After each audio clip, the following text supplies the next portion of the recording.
Okay. Yeah, you can click the OK so that it's not going to be on the screen. Don't leave. Okay. Hi, everyone. My name is Israel Curbelo. I'm an assistant professor at Kane University now. Today I'm going to be presenting on online coloring proper intervals. This is joint work, actually part of two separate works, one with Csaba Biro and one with my student, Hannah or Malko. So the outline of today's talk goes as follows. In the beginning, I'm just going to kind of give a quick recap of just graph coloring in general, then introduce online coloring, how that compares to our usual notion of graph coloring, which we refer to as offline coloring here. Then again, a quick recap of intersection graphs, which is the graphs that we will be focusing on. Particularly those for the sets of intervals, unit intervals, and proper intervals. Then I'll give some history for the online coloring of online interval coloring for each of these classes. Then I'll present a few proofs, mainly new proofs, but some quick proofs that motivated our new work. And if there's enough time, then we will get into intervals with bandwidth and those problems along with another new proof. Okay, so here, just kind of a quick recap of coloring. Here I give an example of a path, and this path is two colorable because we can assign each vertex a color. I say, some positive integer, for example. And so here we color them with just two colors so that any adjacent vertices must be assigned with different colors. The chromatic number is the least k for which the graph is k colorable. So here any path of size at least 2 will be 2 colorable, or will have chromatic number 2. Now, an online coloring algorithm receives a graph one vertex at a time. So instead of having the entire graph from the beginning, you get one vertex at a time. So you can think that the vertices are coming in like in a sequence. And the online coloring algorithm must assign each vertex the color immediately and irrevocably, meaning that it can't take back the decisions that were made before. This means that we can view each of these problems as a two-player game. Right? And we'll call the players Beth and Anna. So Beth, the builder, and Anna, the algorithm. So Beth will, each turn or each round, Beth will introduce a vertex, and along with any of the adjacencies of that vertex, and the induced subgraph built so far. And Anna will assign this vertex a color.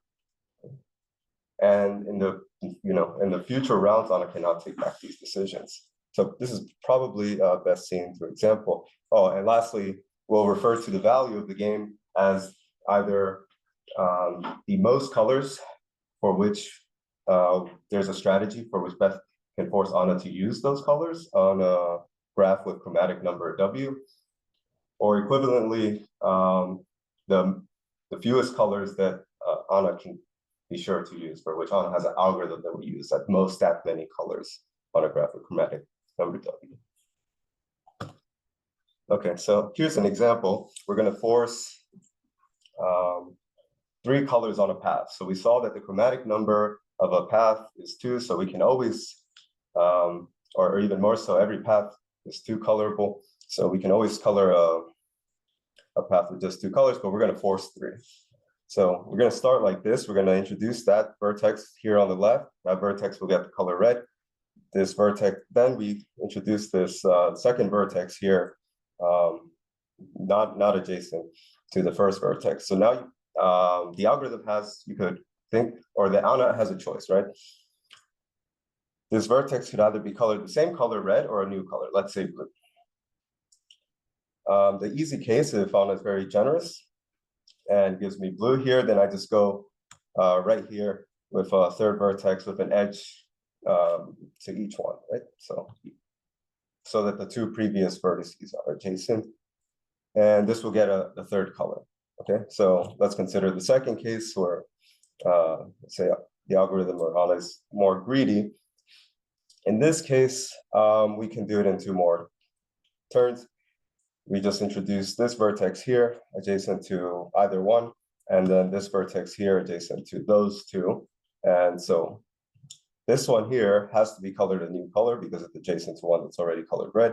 And then this one here cannot be colored red or blue. So we now forced three colors on a graph with chromatic number 2. So this value that we talk about R here is at least 3, right? Maybe we can force more. In fact, we can, but by doing this, I give it lower bound for this value. Just a question of knowledge. Do both players know what the eventual graph is going to be? No, that's another problem I haven't looked at. But here, no, the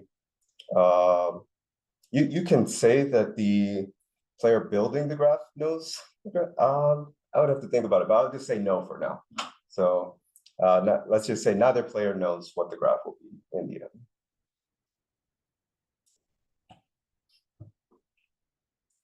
Okay, so intersection graphs, if you have a set of sets, then we can define a graph by taking a vertex for each of those sets and putting an edge between those vertices if those sets intersect. Right? So we can define specific interval graphs given specific sets, or I mean specific intersection graphs given specific sets. For example, if we take a set of intervals, then any graph that is the intersection graph for a set of intervals, we call that interval graph. Oftentimes we'll refer to those intervals as like an interval representation of that graph. Something very nice about interval graphs is that they're perfect graphs, meaning that the chromatic number of interval graphs is equal to the size of the largest clique in that graph. Next, a unit interval graph is just going to be an interval graph where the intervals are all unit length. This is the same as if you just make all the lengths of the intervals having to be the same, but for simplicity, we just say they all have length 1. So just to make it clear that these classes are even interesting, here on the left, that is an example of a graph that is not an interval graph. Quickly just trying to create an interval representation of this will show that it cannot be done. And then here on the right, this is an example of a graph that is an interval graph, but is not a unit interval graph. So you can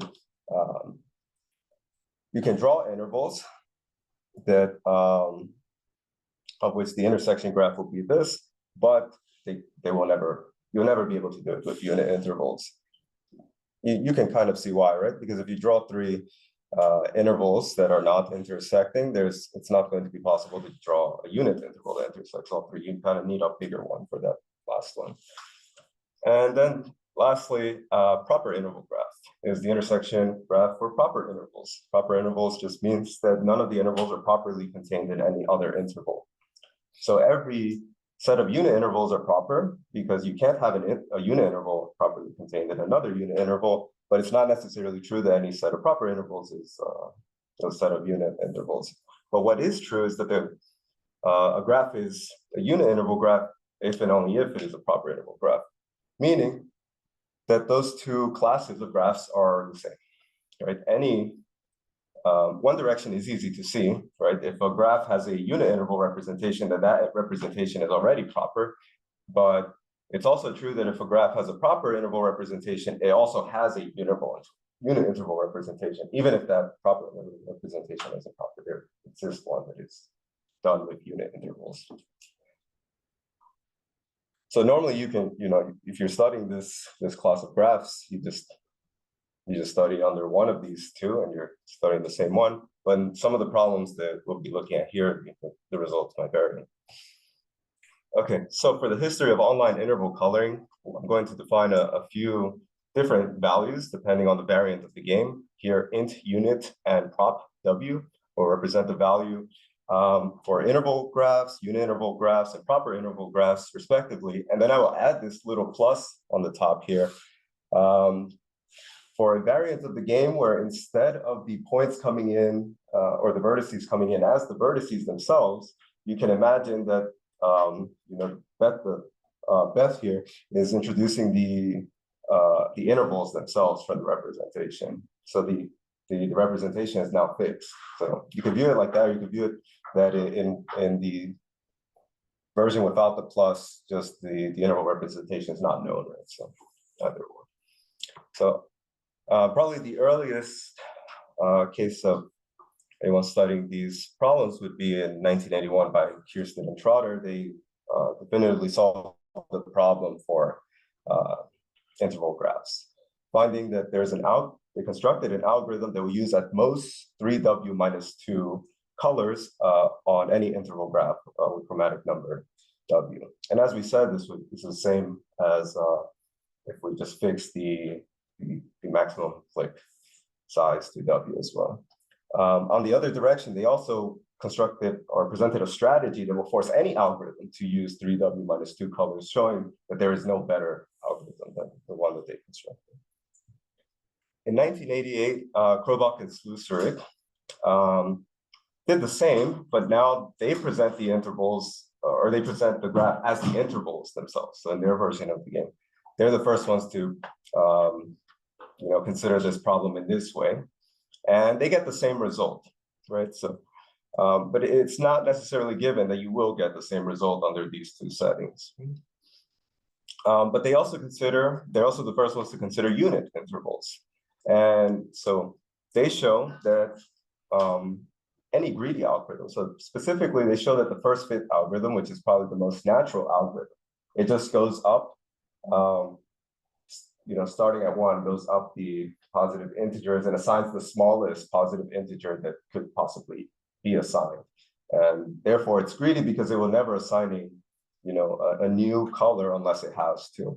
So they show that algorithm will use at most 2W minus 1 colors. They also show that algorithm cannot do better. You can always force first fit to use 2W minus 1 colors, but it's unknown if there's a better algorithm, right? So much later in 2005, Epstein and Levy give the first lower bound, non-trivial lower bound for this problem on unit intervals. And this is the floor of 1.5W or 3/2 W. And this proof I will show shortly. It's pretty short and simple. I will also show the upper bound of 2W minus 1. Then, not much later, Michek in his thesis, and then later published in this paper, Bosek et al., including Michek in 2011, they show that if the representation is known, this upper bound of 2W minus 1 is tight, right? So you can force any unit interval graph to use 2W minus 1 colors if the interval representation is not known. Okay.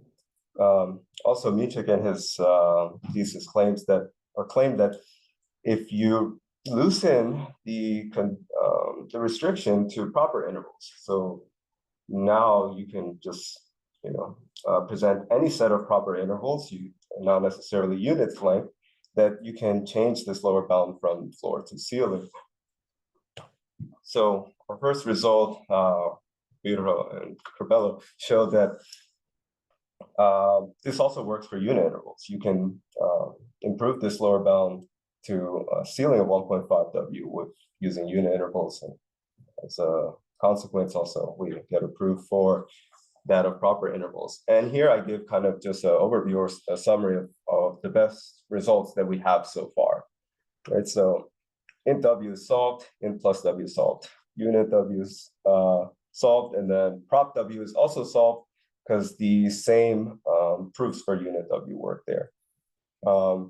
Prop W, the same proof for unit plus W works for the upper bound, and also the lower bound, but then this new one was done using unit intervals, so it, as a consequence, also works for proper intervals. So right now, these two problems are open, unit plus W and prop plus W. And so far their bounds are the same, but it's unknown if it's not given that those values will be the same at the end. It may or may not be. Okay, so just to show that we can still force 3 colors for unit intervals when presented as intervals, and also just to show the difference of the games. Here it is with unit intervals. So introduce 1. The second one can either be the same color or a different color. If it's a different color, then similarly we introduce this interval intersecting both. So now we have to strategically, make the intervals close enough so that we can do this. There's no notion of closeness when you just see the vertices. But if they are the same color, then we can do this kind of bridging strategy where we introduce this interval which must be color new color, and then this last interval which must be color the third color. And now the notion of clicks or the checking the click number is actually fairly easy, because now you can just imagine maybe passing a vertical line over these intervals and seeing the most intervals for which that intersects, which corresponds to just seeing for every real number what is the or for every real number, make sure that the number of intervals containing that real number never exceeds W. Okay, so I can kind of show the entire game here in this, nicely organized game tree here. And this is how I will show many of the strategies or results in this presentation today. To show the upper bound for, say, just unit plus 2, you can just take first fit, like I mentioned. So imagine any interval being presented. And here I will show that, any interval will never use any color beyond here. And here I'm using letters. This was the style of my student, which I eventually adopted into the paper. So here we have ABC, and we'll show that we never have to use, say, D. So if you present a unit interval, the only way it uses a new color is if, or say the only way it uses some color, Y, is if it doesn't intersect an interval that has this, has been assigned that color Y. But any interval that intersects a unit interval, or for that case, even if you're working with proper intervals, it must be true that that interval contains one of the endpoints, maybe both, but at least one. So at most it can intersect 2 in this case, which means that at most you would need a third color for this interval. And then we can extend this for the general proof. This is Krobach and Slusser's proof here. Still true that any unit interval intersecting this unit interval must contain either the left or the right endpoint, meaning that at most you have W minus 1 intersecting or containing the left endpoint, W minus 1 containing the right endpoint, in total 2W minus 2. So this new interval will at most use 2W minus, will be assigned the color 2W minus 1. Right. Okay, so now for the lower bound proof by Epstein and Levy, instead of drawing kind of a bunch of intervals, sometimes we'll just draw these rectangles or parallelograms to kind of denote imagining a stack of intervals here. Of course, the intervals are just all intervals on the real line, but we draw them above each other so that it's easy to distinguish where one starts and where one ends. Okay, so Epstein and Levy show this separation strategy. So they start in phase 1 by just making this kind of stack of intervals. And we keep track of these colors that are assigned. You could just say that they're colors 1 through K. Oh, in this case, K is W over 2. So we'll consider the case for when W is an even number, right? So say W is equal to 2K. So this is, we introduce a stack of K intervals. They're all given different colors. And over here on the right, we're going to separate the incoming intervals.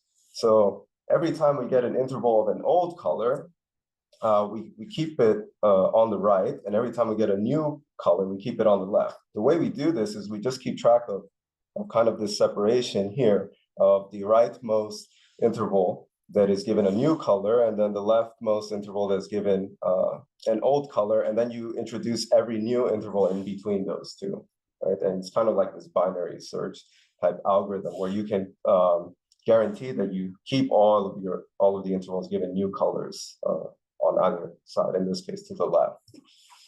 Okay, so in doing this, we achieve something like this, and we can guarantee we get another K or another W over 2 new colors, and we finish off here with another stack of interval C of another K colors, in total 3K or 3/2 W.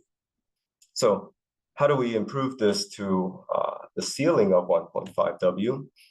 Well, we start off the same way, but now we're going to consider the odd case. So I should point out that in the even or in the odd case before, what you would do is the same thing. So say W is equal to 2K plus 1.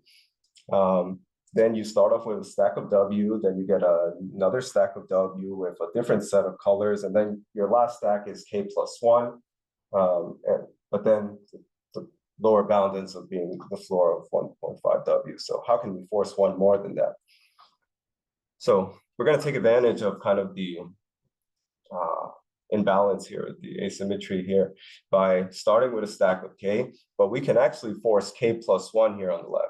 If we just finish the same way and put a stack now on the top, that stack can only be K intervals, so we get the same thing. So what we actually have to do is go all the way over here on the left, and we have to be very careful on the distance because these are unit intervals. If they were proper intervals, we would have a lot more freedom here. But since they're unit intervals, we have to be very specific on the spacing. And so you can imagine, I'm exaggerating, the space here, but you can just think that I'm, rescaling the bottom or something. But for visual sake, I exaggerate the spacing here. You can imagine we subtract 2 from each of these, and now we get a space here to play in. And we play our right endpoints here in that spacing, and we separate this color B from B, right? So B is this set of new colors that we got here. A is the original set of colors we got here. Then we separated it off here on the right. We got a set of K plus 1 new colors here. We want a color from there to just be sticking out here on the right. And we can guarantee that using the separation strategy. Because what are other options? Colors from A, right? How many of those are there? K, or entirely new colors. Well, if it's just colors from A and entirely new colors, that means you gave K plus 1 new colors. That's K plus 1 plus K plus 1. We've proven what we wanted to. So in order to avoid giving us that, 3K plus 2 colors, you will be forced to give me this color B from B. So once we get this color B from B, then we do another separation strategy here, but we just want, again, one interval. Specifically, we want a new color, a color that's not from B. Of course, that color is not going to be from A because all of these intervals intersect, all these intervals that colored all the colors from A. But again, we can guarantee this because what is the click number here? Well, we have K here, so we can go up until another K plus 1 here. We're intersecting one interval that has a color from B, so we have another K colors from B left. So once we run out of those B colors, we eventually get our new color C.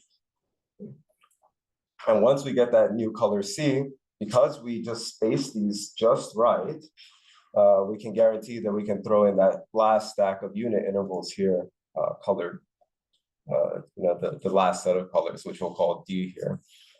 So in total, we get K plus 1 plus 1 plus K, and that gives us the 3K plus 2, which for the odd case gives us one more color, making this the ceiling of 1.5 W. So that was the first result, and then this is one that came recently with my student, and for this proof, we just showed that for W equals 4, so very specific case. For W equals 4, if you check the two bounds, this value here is either 6 or 7. So here we showed that you can actually force 7 colors. And the way we do this is first we kind of generalize these states. And so for proper intervals, all you really need to keep track of to distinguish states between each other is if you go left to right and keep track of the endpoints, keep track of whether they're a left or right endpoint and what color they were assigned, that's all that really matters. In other words, if you look at a state like this, if you take this interval here and you shift the right endpoint anywhere between these two or the left endpoint anywhere between these two, it doesn't really make any difference to the outcome of the game because they're not unit intervals. So all we really care about is where in between these gaps, these endpoints and so forth. So we define these 5 kind of general states here. We give them names, and the names come from the letters or colors that are being used here. So this is we'll call this a BUD state, ED state, ABCAC state, AB state, BAB state, and ABCDE state. And we show that we can force 7 colors starting from each of these states. So yeah, that's why I kept the colors. It gives a nice phonetic way to remember these. You're starting at the bottom and adding things, moving up, adding things in, right? The intervals come, the bottom, the A's are first, then the B's come afterwards. That's given in that order, is that right? In the previous one here? Or even that one, yeah. Oh, so yeah, we're starting at the bottom. Yeah. So you have 2 at the same level, just means you don't care which one you get first or something like that. Right. So at that point we achieved this. Like we could switch the orders here if we wanted to. This is like a point of the game. Like at this point, these are the intervals we have so far, and the colors assigned to. So this doesn't say anything about how the order that they came in on. The point, but in general, when we present intervals here, I'm kind of drawing them going up. Yeah. So in these states, we just have intervals and they're assigned colors. We don't know really any notion about what the order was in which they came in, but in general, we do tend to kind of draw them going up. Okay. Oh, and then the last thing is these walls. So we have these dash vertical lines. So we add this to kind of recognize states more easily. So now, you may have a bunch of intervals everywhere, but we can now just restrict our domain between these walls and say, oh, if you just restrict it in between these 2 walls, and this is the state that you're in, then you're in that state. I don't know if that was very clear. Like there could be anything to the right of this wall, to the left of this wall, but we're just going to play the rest of the game in between these 2 walls. So that way, if you ever see this in your game, oh, we got that state, we can win from here. Okay, and then this is the outline of how we will prove this. So G is the 7th color. So GG will be the representing any state for which we've got a 7th color. And so we're going to show that we can get to that point starting from any of these. And this is how we do it. And we will work our way up. So we will start with BUD and ED and show that we can force a 7th color.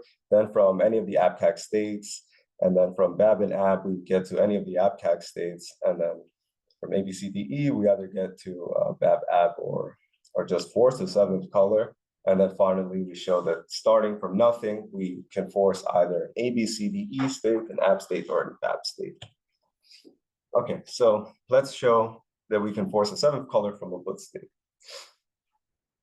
Okay, so the BUD state is here on the bottom. It's these unbolded intervals here. And so all you're going to do is introduce 2 intervals here, and you're going to separate out so that the interval on the right is not D. So what are the 2 possibilities? The right one is not D.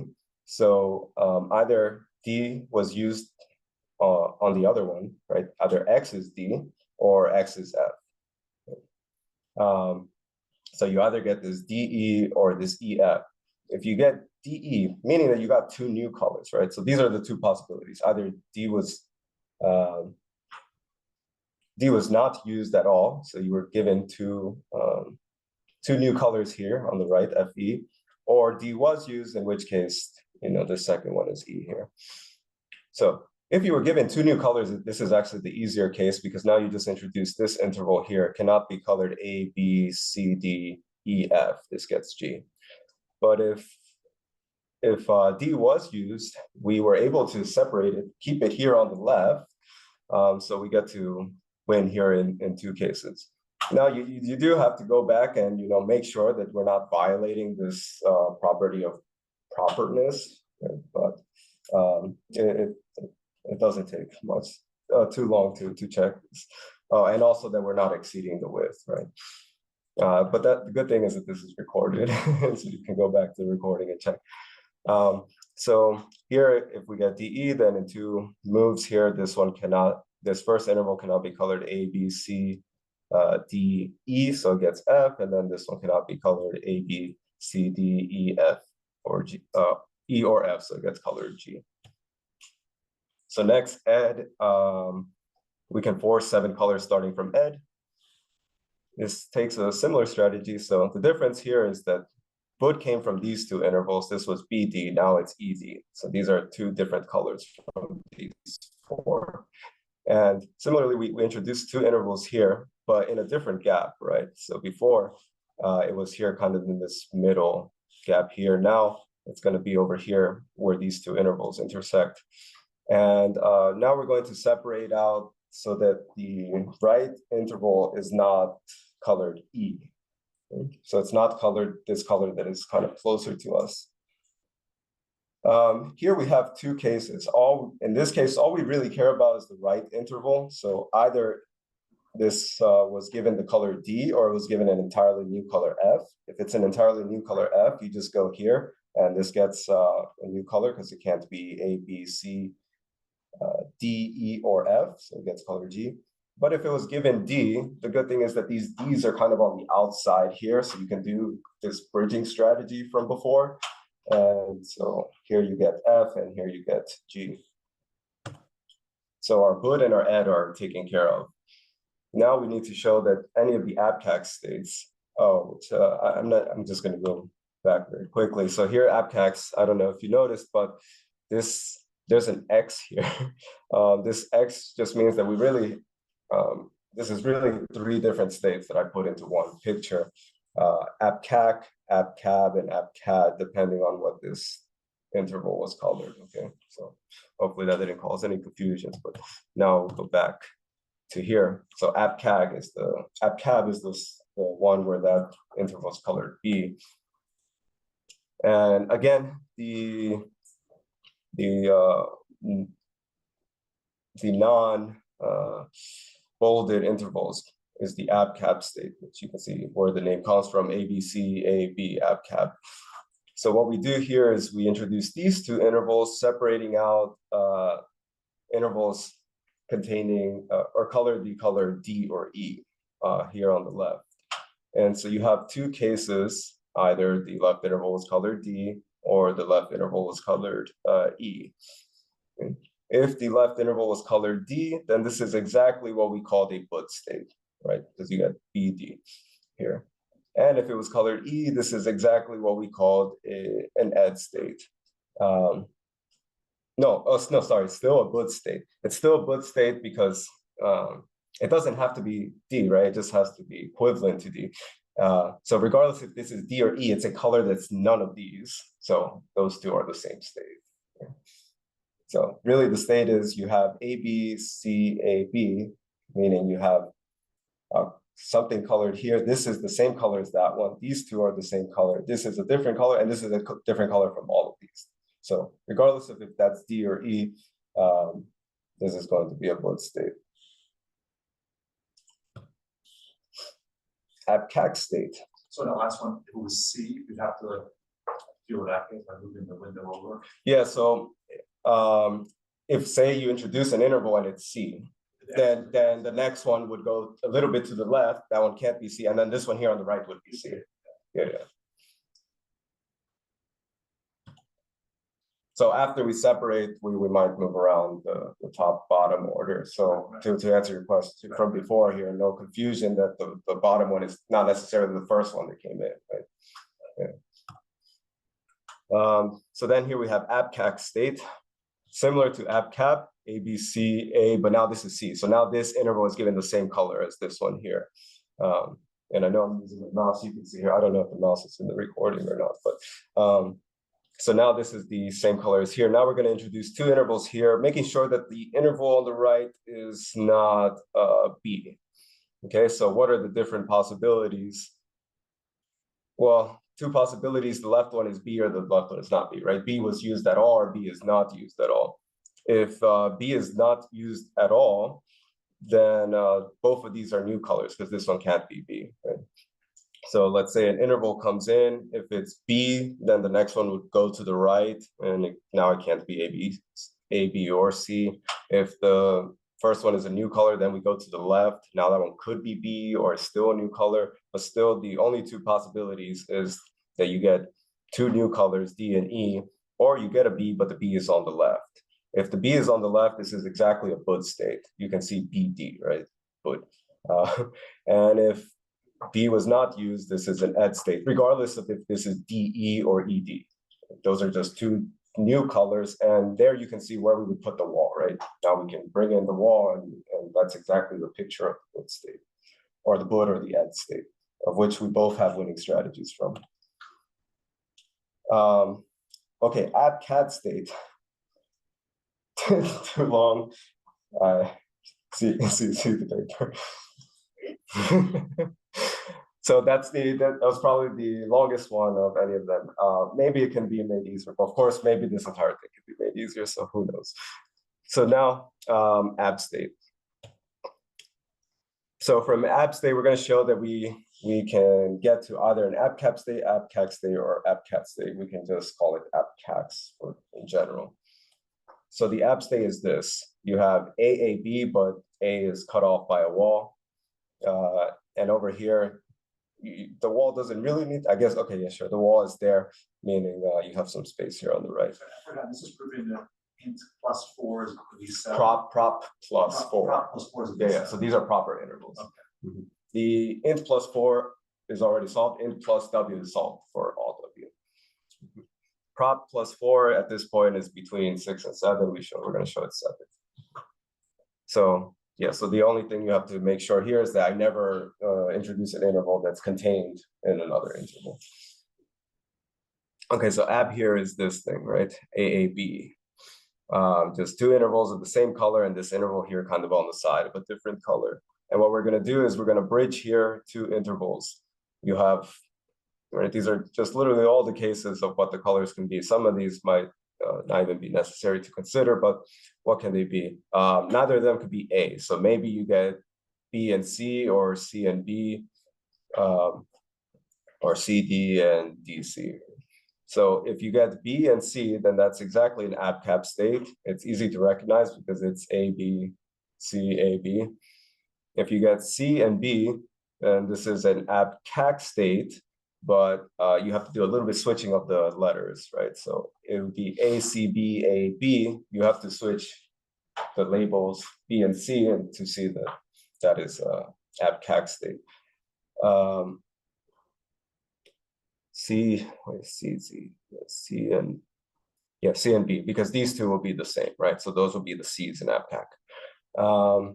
And then the last two, C and D or D and C, are the same because those are just two colors that are not the same as these, right? So those are all abcat states because that's exactly what abcat is. You have two of the same, two different colors here, and then this is a different color from those two. Right, so instead of B, C, D, regardless of how you do C and D here, those three are different. Those two say the same. That's an abcat state. So BAB state is similar to an AB state, except instead of AAB, you have BAB. Right? So what do we do here? We start with this interval here, and here now I give some numbers to kind of denote the order in which I'm introducing that. Before, I'm saying the order didn't really matter, but now here the order matters. So I introduce this interval first. This must be colored C, right? Can't be A or B. Okay, you can say D, but let's just go in order. It doesn't make a difference, right? So a new color will say C. And then we introduce this interval. And depending on what this interval is, first, what can it be? It could be A, C, or D, just can't be B, right? So it can be A or C or an entirely new color, which we'll just say D. So if it's A, this is an abcac state. Now this, you might have to do some change your visuals in your head or have some way to check, but this is an abcac state. If it's C, this is an abcab state. And if this is D, this is an abcad state. Your two bottom A's from before are now these B's. We just kind of have to like move around the order. And so you're just checking these three here and, checking whether this one matches with this one, or if it's entirely new one. That's how you define those three. Next, for the ABCDE state, we either get BAB, AB, or just get a seventh color. So ABCD is this thing here on the right. So once we have, if we start from this, right, AB and then CDE here on the right, we're going to go all the way here on the left. And so now you're seeing inspiration from the other proof. We're going to go, all the way over here on the left. Now we don't have to be so careful about the, the spacing or how far out to the left we go. But we are going to go all the way here on the left, and we're going to wait until we get a color that is either A, C, or D. How can we guarantee this? Well, what's left? B, B, E, and F. Well, okay, we just avoid those three, so now we're guaranteed, right? We're guaranteed that, unless G was used, in which case we already win. So here, this is going to be either A, C, or D. If it's A, then this is an ab state, and we're done. To see that, we would just move this wall here on the left, and then move this wall on the right here, and that would be an ab state. But if this is C or D, then we do the same thing. For C or D, after moving this left wall here, we get this picture here, and we introduce these two intervals here. And now we're going to separate out an interval that's colored E or F. So either this E over here or an entirely new color F. How do we guarantee this? Well, this is either C or D. So if a C or D was used here, we just keep it here on the left. And now this is either this E or an F. If it's F, I don't know if I have this here, but if this is F, then we can get G by just introducing an interval up here. And if this is E, now we have the two E's on the outside. We can do that kind of bridging strategy from before to get F and G. And then the last thing to show is that just starting from the beginning, we can either force A, B, C, D, E, a BAB, or an AB. And we have winning strategies from all of those. And this here, I put these numbers. So what we're going to do is we're either going to build the ABCDE state.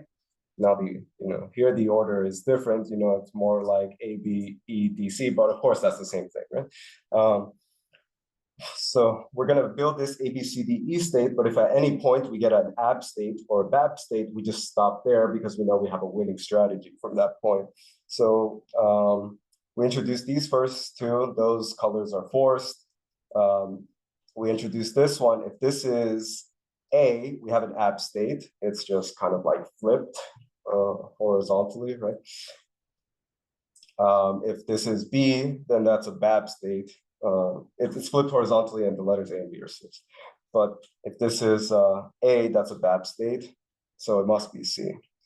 Then we go here, same thing. If this is an A, that's a BAB state. If it's a B, it's an AB state, so it must be D. And then here, same thing. If this is an A, it's a BAB state. If it's a B, it's an AB state. Because you can just put the wall here, flip it, and you can see it's the same state. So we force this ABCDE state, which concludes the proof. So how are we on time? Do we have time for bandwidth? Okay. Okay. So let's see. in the bandwidth version. So that was the proof for that one. Now in the bandwidth version, this is basically a a coloring problem, but now the vertices are weighted. But as far as I know, this problem is it's only been studied in the representation version, so where the points are introduced as intervals. So we call the weights bandwidth, and the weights are anywhere between 0 and 1. And now the restriction for our coloring is that if you consider the set of all intervals that contain a real number and colored the same color, the sum of those bandwidths cannot exceed 1. If you look at this problem where all the bandwidths are equal to 1, it's exactly the same as before. So it's only really interesting if you take bandwidths less than 1. Actually, in fact, you can extend this, and if you just take all the bandwidths to be greater than 1/2, it's actually the same problem, because then you can't have two bandwidths the same color still. And here we're just going to look at our results in an asymptotic sense. So chromatic number K colorable, all the coloring is defined the same beyond that point. And we're going to look at this asymptotically, meaning that once we have this and we just take that value over W, take the limb soup, that's going to be what we call the asymptotic performance ratio. And we'll have this for each one. So if we exclude the W, we're talking about this asymptotic performance ratio here. Okay, so there were, it is started by a paper by Adami and Erlenbach.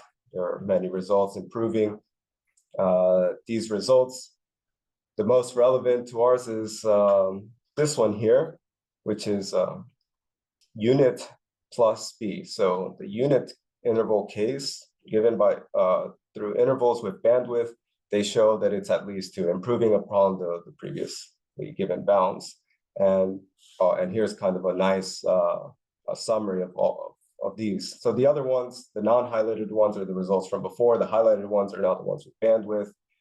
Here we have these performance ratios, bound, lower and upper bounds. We improved the lower bound for proper by taking the idea from unit, but then just taking advantage of the fact that they don't have to be unit-like. And so we have to quickly understand this proof here, which takes inspiration from Epstein and Levy's separation strategy. But now for bandwidth, what we do is we separate out any repeated colors to the left. So now these will all have bandwidth 1 over W. I give the example for bandwidth 7. No, not W equals 7, sorry. So we'll introduce a bunch of intervals, all with bandwidth 1 over W. So here 1 over 7. Every time we get a new color, we keep it on the right. Every time we get an old color, we keep it on the left. So this left part, you can just kind of think of as trash or something. So those are our throwaway intervals. Here on the right, we have all different colors, right? And we're guaranteed to get eventually W of those. So we have W intervals, all bandwidth 1 over W. So this total bandwidth here is just 1. So that's pretty efficient there. And then from there, for unit intervals, you can just introduce a stack of intervals all with bandwidth 1. Each of these intervals cannot be colored any of the colors 1 through W because they have bandwidth 1 themselves. It will exceed 1 with any of the intersecting ones. So you get another W minus 1 colors here. This is forcing 2W minus 1. So very simple strategy, much simpler than the original one, than the previous bound, and you get some nice results from this. It also improves the unit case because you can just play the unit game from before, the unit strategy from before in this area here because you're not restricted on length. And so what we do is we do this separation strategy twice, once on the left and once on the right. And there's really 2 cases, and probably this is the simpler cases. If you get entirely new colors here on the right, you just introduce the stack intersecting both. So you'll get a third W here. That's like about 3W. But if they were all the same colors, this doesn't work. But then you can do kind of this Epstein and Levy strategy, separating, right? So none of these will be any of these first W colors, but you get another 1.5 here, so you get 2.5. And then turns out that the sweet spot is at about getting a third new colors. So if you get any more then a third new colors, you get a better, you can force more colors by doing this type of strategy. And if you get any less than 1/3 new colors, you can force more by doing this Epstein-Levy type strategy in the middle. But you can't do this for unit intervals, because depending on which case you get, you might have to, bridge across, or you might need enough space to play the Epstein and Levy strategy here. And so that's how we improve it for proper bounds. In terms of the upper bound, there wasn't an upper bound, but I don't have it here, but I have I have a proof that we can bound the top by 6, and I think you should be able to do better. That's something that I'm working on. Okay, well, thank you.